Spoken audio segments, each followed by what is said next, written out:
Hello and welcome. This is Rooflemonger, my friends. We finally got the Ingrid trailer out there. So be sure to be distracted by some other pesky Street Fighter 6 news you may have heard about. So Ingrid is here, and Ingrid definitely does not play like a traditional Street Fighter character, and she looks pretty dang cool. In fact, as the longest running Ingrid fanboy in the fighting game community, I gotta say I'm impressed. Now hang on a second, you might say, well, Rooflemonger, aren't you in fact perhaps the most notable Ingrid hater? And we can provide years of evidence showing this? Well, to that I can just simply say, you better shut your damn mouth before I shut it for you. Everybody knows I've always loved Ingrid. In fact, I've mained Ingrid since Street Fighter 2, so hopefully that should settle that. But we got a very interesting gameplay trailer. You can just see by the wacky stuff she's doing here. And we also have some additional information from a developer blog. And they also sent me a press release, so I have a lot of the move names as well. So let's break it all down here in the style that we do on the channel. So let's rewind and start at the start. So before anything else, I do gotta mention Ingrid is a stock character. Think Lily or Jury, build stocks and burn stocks. As you build stocks, you can burn them on fun things like supercharged laser attacks, which we'll see later in the trailer, or enhancing some of her super moves. Also, just from a lore point of view, Ingrid is the strongest character of all time in Street Fighter history. You get a good sense of that when she creates the stage. She's not a karate hobo like Ryu, she's like an actual godlike figure. Now to walk through some of the gameplay and some of the moves that she is capable of. One quick little command normal just to hop over lows. That'll be useful, especially because you can do air actions afterwards, which we'll see later in the trailer. Then we got this. So fair to say she's like a zoner slash counter zoner archetype, right? And she has a delayed fireball, as in it'll go to a set point, then go out afterwards, almost like say Elfelt's in Strive. This is the sun shot. We'll see more of this later, but basically, depending on the button you press and depending on how long you press it, you change the distances and angles of it. And we got some air-to-airs with some follow-ups. Big whiff punish here from Ingrid, and you can see here just by her moveset, very playful, very acrobatic here. This looks to be like a target combo, and you get the launch on a punish counter. Got a very big telegraphed overhead that's gonna make you feel so stupid if you get hit by it. Technically, the animations are just aesthetics, but like, this just reads like bad feels if you get dunked by this. After that, we got the cross-up, a multi-hitting normal, always great for hit confirms, and then the forward throw, so just like the old Capcom Fighting Evolution, just a little donk. Seemingly also petrifies you as she kind of gets you. So she could just like not let you go if she wanted to, I guess. But yeah, she's not hitting you that hard. Once again, she's a godlike being and she's fighting karate hobos. So a little bit of a mismatch. And again, playful, silly hits here. Nice little dance. She's not exactly trying her hardest. And I think the animations play that through. If she was trying her hardest, you'd just blow up. So here we have her unique projectile being set up, which loses to Ryu's Denjin, but it doesn't matter because she's not there anymore because she's teleporting. She has multiple teleports and we'll get to them in the trailer as we get there, including one that proves like 20 years of slander against her. But so one of the teleport options is literally just a teleport forward kick. Just goes the whole screen wherever the enemy is, kicks them in the head. And according to the blog post, it's also save on block, so neutral skip number 1 to say the least. Now, next up here, we have just quick, I'm assuming medium kick into a little bit of a baby beam. We're gonna see more of that later on as the beam's sort of a big deal. So now more of her unique projectile starts high, then angles low. So it covers a lot of the screen that way. Again, she's a strong zoning presence. Then teleport attacks again. And this teleport attack is, as per the blog, apparently advantage on block. Also, big time fraud check here. For decades, Athena was called a poor man's Athena from King of Fighters. And this move is, without any shadow of a doubt, Athena's butt slam. So Capcom and SK, they're playing along great, you know, in recent years. So that's fine, right? Good little reference, but like, don't give in to the rumors. Unless you're trying to set up Athena versus Ingrid in like Capcom versus SNK 3. Now, next up, I said we're going to come back to the beams, and here we are. So, a much bigger beam followed with a little bit of a pose. So what's that? So, remember how I told you she's a stock character, right? So, the Suncrests, these are the stocks. Her doing the little pose there, that's her building a stock. So, the Sun Flare attack, the light version, that's the stock builder. So you can do it, build a stock, or hold it to build more stocks, sort of like how Lily builds her wind stocks, right? The heavy and enhanced versions of the move are the big beams that burn those stocks. The medium, I'm assuming, is just sort of the regular shot we saw earlier. And when you're burning the stocks on the big lasers, they're fast and full screen and just a big deal all around and extra scary, which we'll see later on.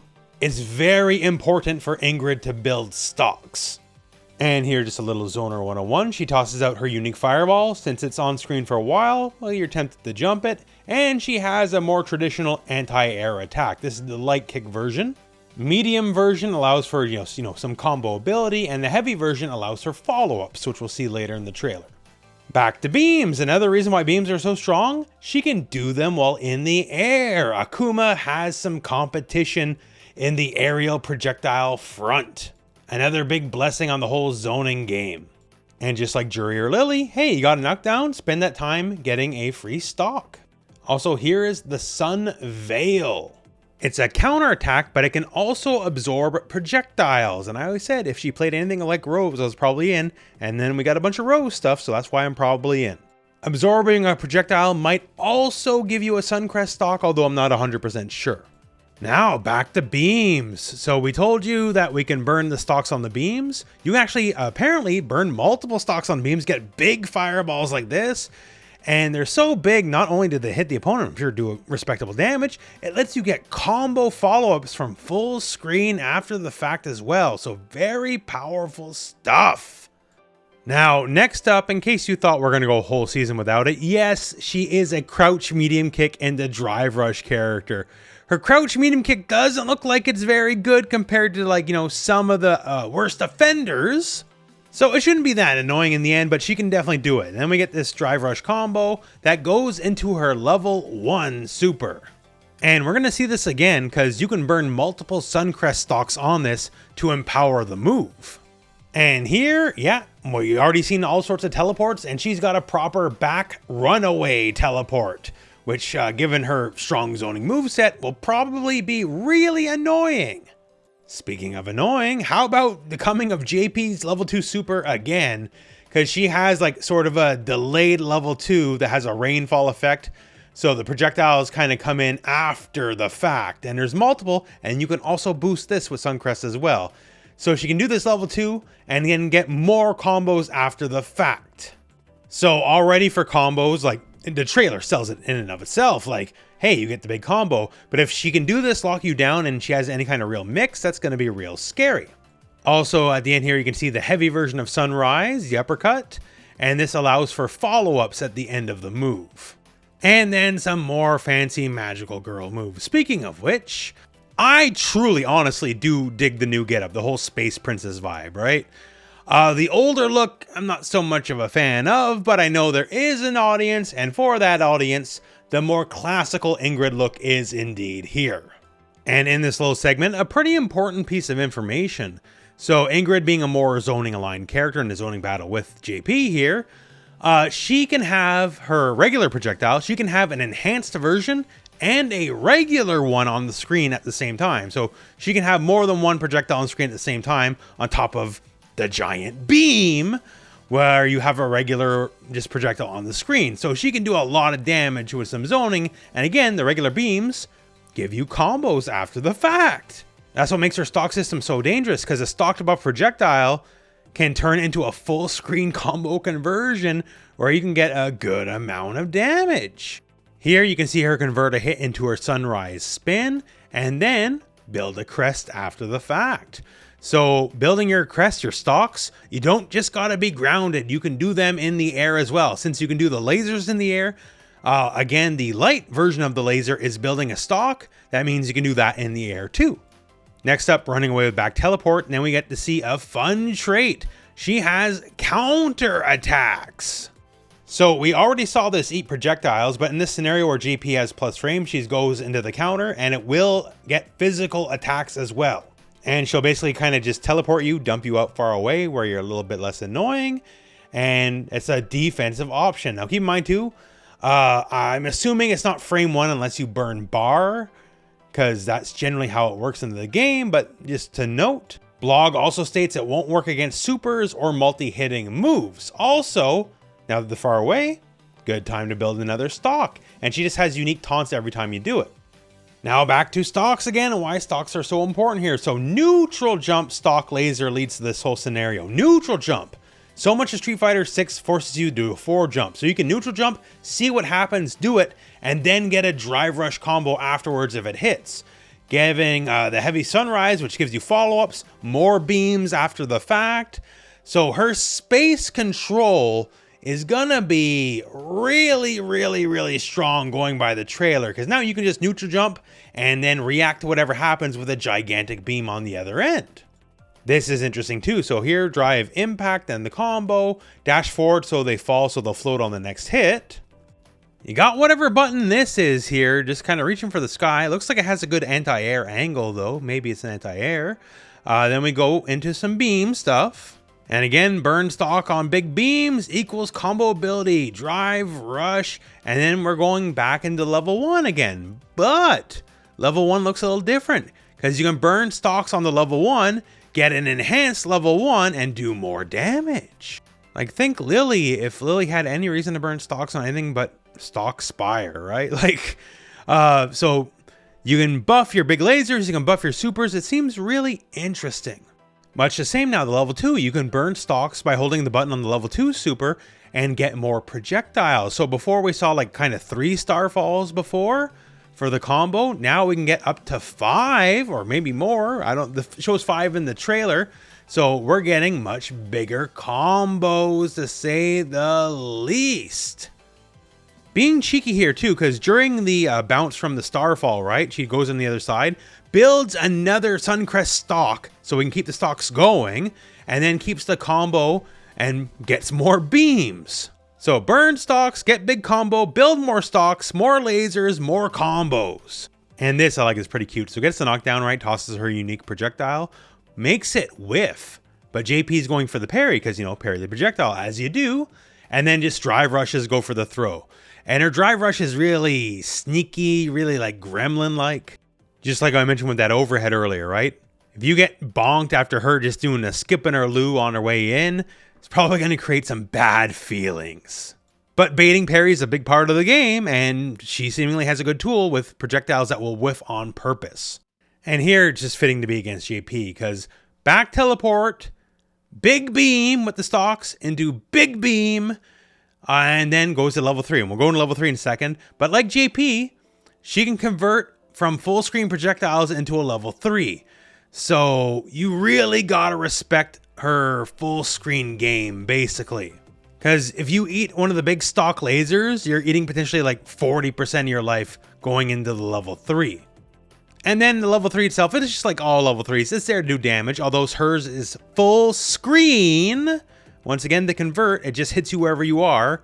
And then she's playing with you, right? Like, desperately swinging at her. She's God, basically. You don't stand a chance. She's just kind of playing around, making a fool of you. And then basically some tri-beam action almost here. And then just hits you with a cosmic nuclear bomb. You're done. And then has you in like her sick serial killer picture trophy book.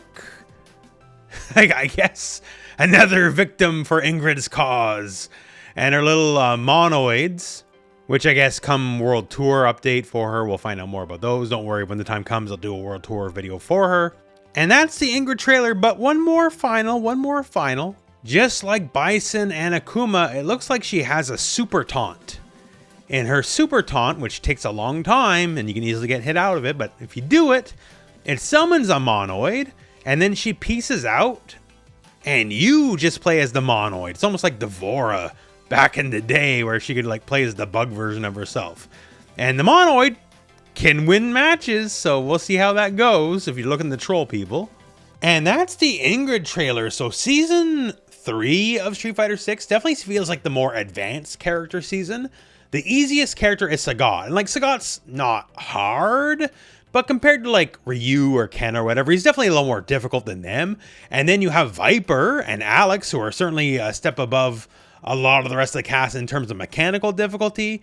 And like, I don't think Ingrid will be hard on like the button presses, but the fact that she has to control so many angles with her unique projectiles, she has meter management besides the usual meter management in the Suncrest stock system, just definitely seems to be a little bit more difficult than some of the average DLC we've been getting, which I think is a good thing. If you've been along for the ride this long, you probably want something a bit more tasty gameplay wise. And again, you know, like I joke, I troll, like, you know, didn't like Ingrid in her initial Capcom Fighting Evolution version, but this definitely isn't that. This is only cosmetically similar at best. This is definitely a whole new character. And as a whole new character with a whole new game plan, I dig this. I definitely did not dig old Ingrid at all. I dig this. I get some small Rose vibes out of her, especially like Street Fighter V Rose, and that's what I kind of wanted. It's not one-to-one, but, you know, I'm just looking for the flavor, and I'm getting that flavor a little bit. If anything, you know, like, I'm a long-time Dragon Ball FighterZ guy, right? I like big beams, and she's got hell of beams. So that's pretty cool. Also, keep in mind, the Season 3 outfit 3s for the Season 3 characters will launch with Ingrid as well, on top of what may be Season 4 of the game. We'll find out, I guess. And that's all coming real soon, end of May. So tune in for more. I'll cover it on the channel as we get more info. But yeah, so what do you think about Ingrid now that the mysteries have sort of solved? Now that we actually sort of know what she plays like? Because we kind of had no clue for the longest time, and now we do. So post your thoughts in the comments below. And other than that, well, that is it for the video. So thank you very much for watching. Hope this video has found you well, and go out and play some Street Fighter.